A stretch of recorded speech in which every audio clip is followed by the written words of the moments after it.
নজর রাখবো পরবর্তী খবরে। 25শে সেপ্টেম্বর কলকাতায় আসছেন স্বরাষ্ট্রমন্ত্রী অমিত শাহ।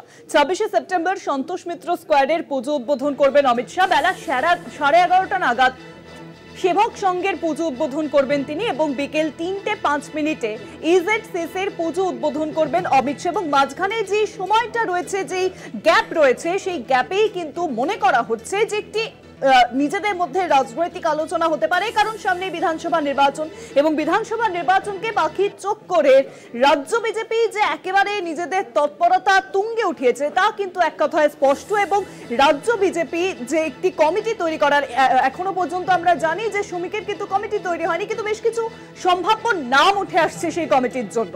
এবং সেই কমিটির ঠিক কতটা অগ্রগতি হয়েছে, কারা সেই কমিটিতে থাকবেন, সেই বিষয়ে কিন্তু রাজনৈতিক পর্যবেক্ষণ একটি আলোচনা হতে পারে। 25শে সেপ্টেম্বর রাজ্যে আসছেন অমিত শাহ স্বরাষ্ট্রমন্ত্রী এবং 26শে সেপ্টেম্বর একাধিক পুজো উদ্বোধন করবেন তিনি। ইজেডসিসির পুজো উদ্বোধন করবেন, পাশাপাশি সন্তোষ মিত্র স্কোয়ারের পুজো উদ্বোধন করবেন। আপনাদের জানিয়ে রাখি, এবছর সন্তোষ মিত্র স্কোয়ারের পুজোর ভাবনা অপারেশন সিঁদুর।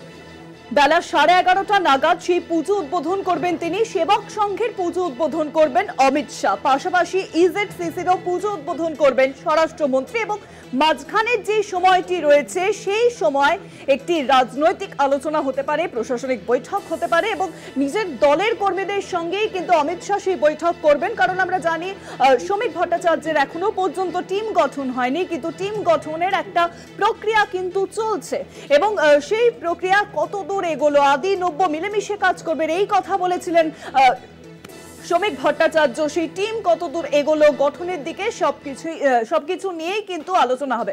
আর জানাবেন, ফোন লাইনের সঙ্গে রয়েছেন বিশেষ প্রতিনিধি অঞ্জন রায়। অঞ্জন দা, দেখো, এখনো পর্যন্ত যা জানা গেছে 25 তারিখ রাত্রিবেলায় 11টার পর তিনি কলকাতায় আসছেন, নিউ টাউনের একটি বেসরকারি হোটেলে থাকবেন।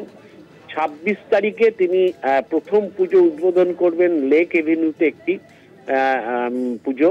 তারপর 12টায় তিনি আসবেন সন্তোষ মিত্র স্কোয়ারের পুজো উদ্বোধন করতে। তারপর তিনি আবার হোটেলে ব্যাক করে যাবেন। এই হোটেলে ব্যাক করে যাওয়াটা 2 ঘন্টা তিনি রিজার্ভ রেখেছেন। সম্ভবত এইখানেই তিনি বিজেপির নেতৃত্বের সঙ্গে, রাজ্য নেতৃত্বের সঙ্গে বৈঠক করবেন। তারপরে তিনি বেরিয়ে এই 3-4 নাগাদ ইজেডসিসি যে বিজেপির যে পুজোটা হয় সেই পুজোটা উদ্বোধন করবেন, করে তারপরে তিনি কলকাতা থেকে দিল্লির উদ্দেশ্যে রওনা দেবেন। অনেক ধন্যবাদ অঞ্জন দা, ফোন লাইনের সঙ্গে ছিলেন বিশেষ প্রতিনিধি অঞ্জন রায়।